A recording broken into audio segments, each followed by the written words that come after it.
judicial system can determine whether an act is indeed fraud. Yes. Now, there's what's known as waste. Oh, is squandering money or resources, even if not explicitly illegal. Now, buying overpriced office equipment from a favored vendor. Oh, directing agency staff to discard computers rather than donating them to local schools. Buying unnecessary equipment for personal use or gain. Now, I would say squandering. It is an absolute waste of taxpayer resources to have to defend yourselves in lawsuits. Yes. Where I show you what is a forgery. Oh, that's a forgery. Yes. And then I show you, yes, that I did not receive actual notice and an opportunity to be heard. Yes. For approximately 8 years. Then I showed you, yes, Sheriff of Clallam County. Yes. Now, after filing proof of surrender within 5 business days of being served this order, yes. Is there any reason why you wouldn't want somebody not in law enforcement, yes, to serve me in the Squim Public Library?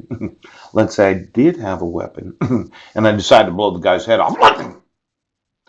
Now, you have to realize that usually, yes, when issuing a surrender's weapon form, there's some presumption, yes, that the individual actually has some weapons.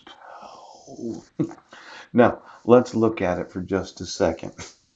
The court, yes, does not have jurisdiction over the parties, the minors, and the subject matter. Right. Respondent did not have reasonable notice and an opportunity to be heard. Oh, notice of the hearing was not served on the respondent by personal service, service by mail, or service by publication. That's right.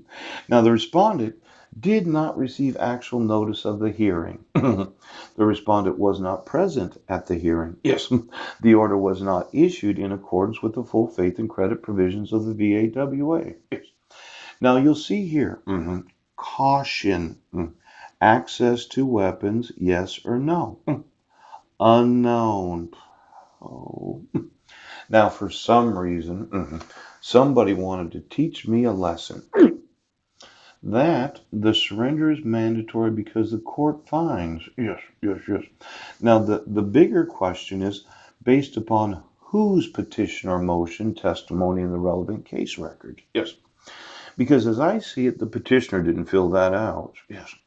As I see it, there was no testimony of the actual petitioner. Now, I hadn't been arrested and I was found not guilty in 2012. Yes.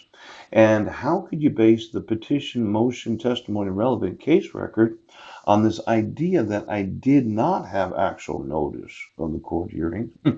I couldn't have been an actual credible threat to the public, physical safety of the protected party, so on and so forth.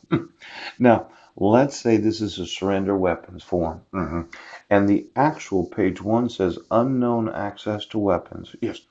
And you decided to use some yahoo in the Squim Public Library to serve me when, as far as I know, all the other protection orders did not have attached to them the order to surrender weapons. Yes. Now let's just look at it. Page 2 of 3. Oh. It does not say by clear and convincing evidence the restrained person has used, displayed, or threatened. Previously committed offense making him or her ineligible. No. It doesn't say that surrender is discretionary, preponderance of the evidence. It doesn't say anything other than shall immediately surrender all firearms and dangerous weapons in his or her possession or control and file proof of surrender within 5 days, yes, of being served this order, yes. Now, surrender firearms and other dangerous weapons to the following recipient, the Sheriff of Clallam County, yes.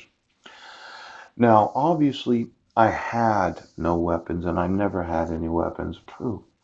And the idea, Squim Police Department, that you're going to allow somebody that is not law enforcement to serve me when there must have been some presumption, yes, that it might have been worth your while to find out if I had any weapons on me at that moment.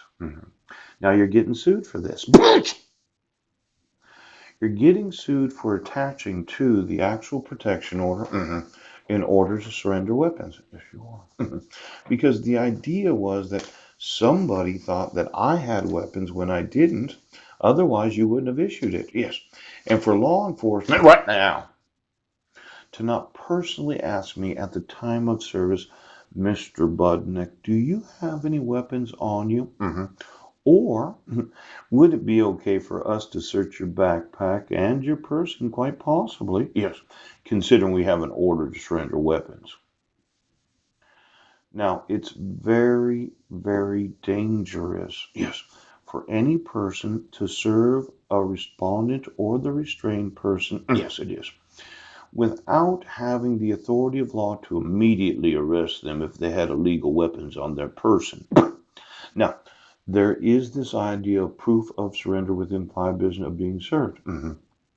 Since I didn't have anything to surrender, yes, there was no need to file a proof of surrender, yes, because I didn't have any.